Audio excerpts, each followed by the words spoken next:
Ја нема папката со документите во мојата рака, знаеш. Доаѓа полиција.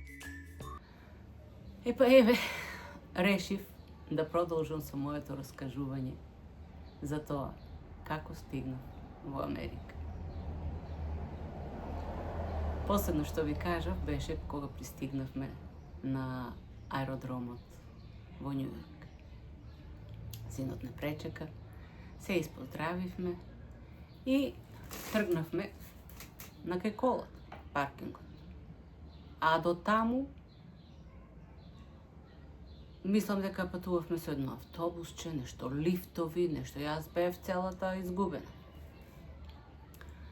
И стигнавме до паркингот на неговата кола, ајде ги товаривме куферите во гепек, јас да го извадам Томи од транспортерот, гледам,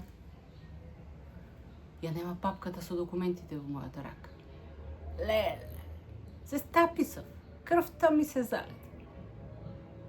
Леле, велам, Мартин, ги нема документите. Како, мамо, ги нема? Така, сум ги оставила некаде. Леле, што ќе правиме сега? И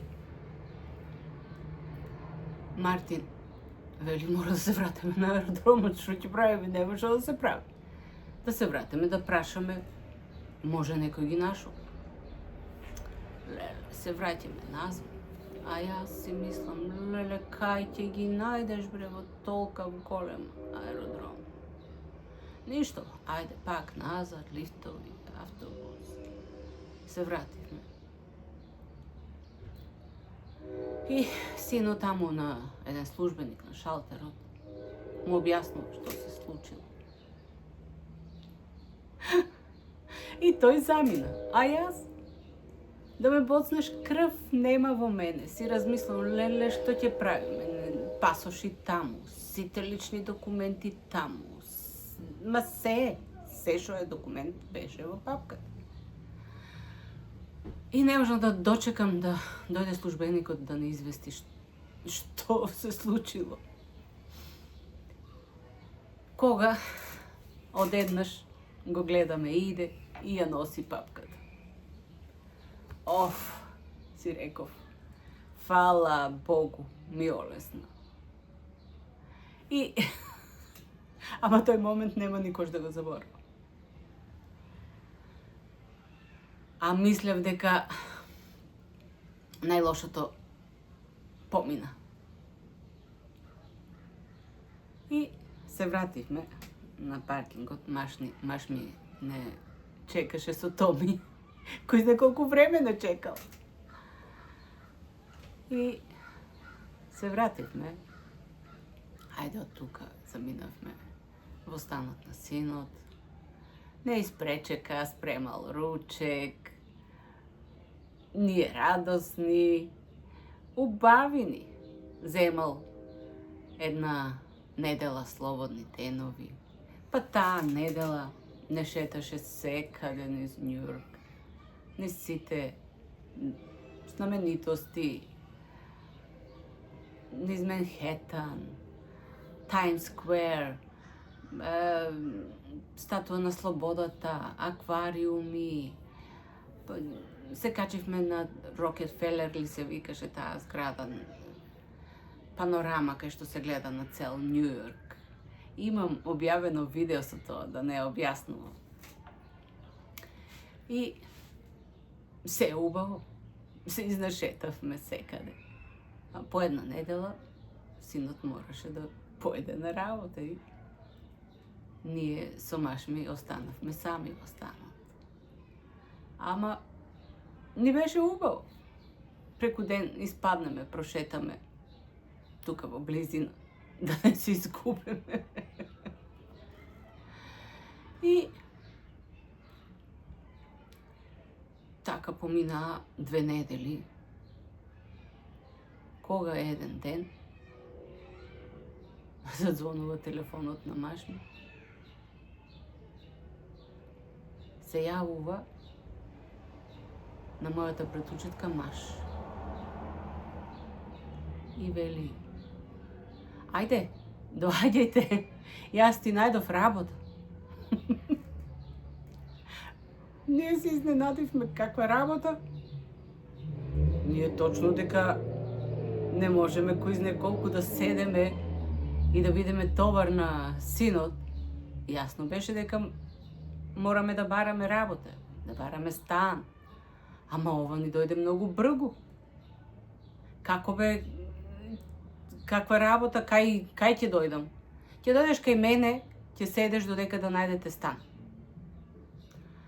Оф, леле, пак во неизвестно што да направиш, што. Ако не ја прифатиш, си велиш, може па после ако ќе сакам да најдам работа, може нема да најдам.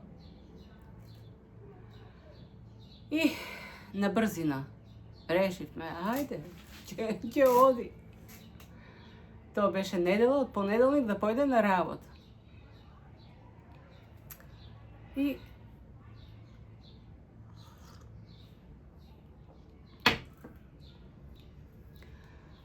во неделата го спакувавме и до вечерта го однесовме во тоа градче Гарфилд, кај што сега ние живееме,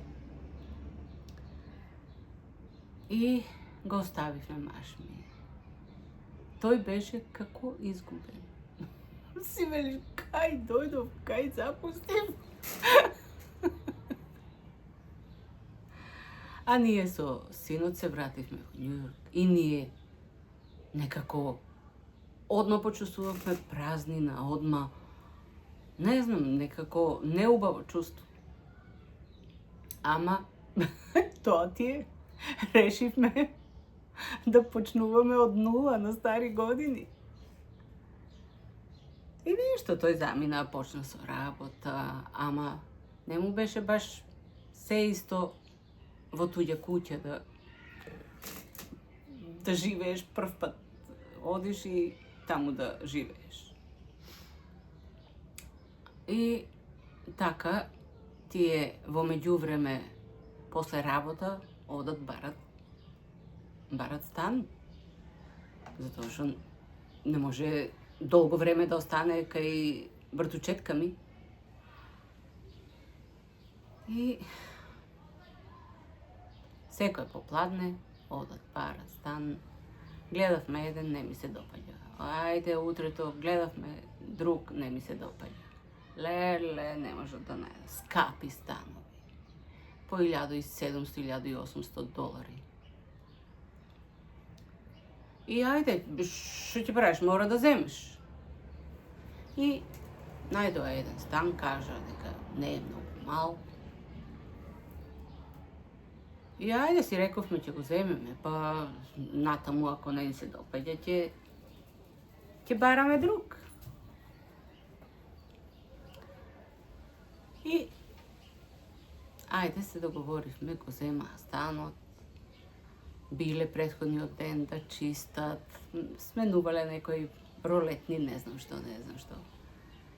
И се случуваше на брзина. Синот испорача некој душек на надувување, некои основни работи, чини, прибор, некој тенџере, нешто. Ама што можеш ти во еден ден да купиш? И се товаривме со синот, се што бевме земале, и ќе се селеме. Стигнавме во Гарфилд и мажот ми и мажот на братучетка ми не пречекаа надвор. Куќата убава, дворче, убаво. И влегуваме внатре да го разгледаме станот. Тоа што купивме си стоеше во колата, товарено уште.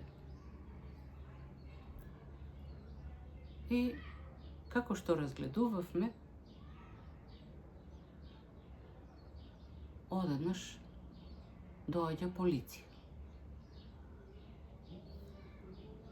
И се изненадивме, што е работа. Полицијата вели, испаѓајте од станот. И ние не знаеме што да правиме. И моравме да испаднеме. За тоа што се случуваше понатаму и зошто полицијата дојде, ќе ви раскажам во следниот дел. Да не должам сега многу. Чао!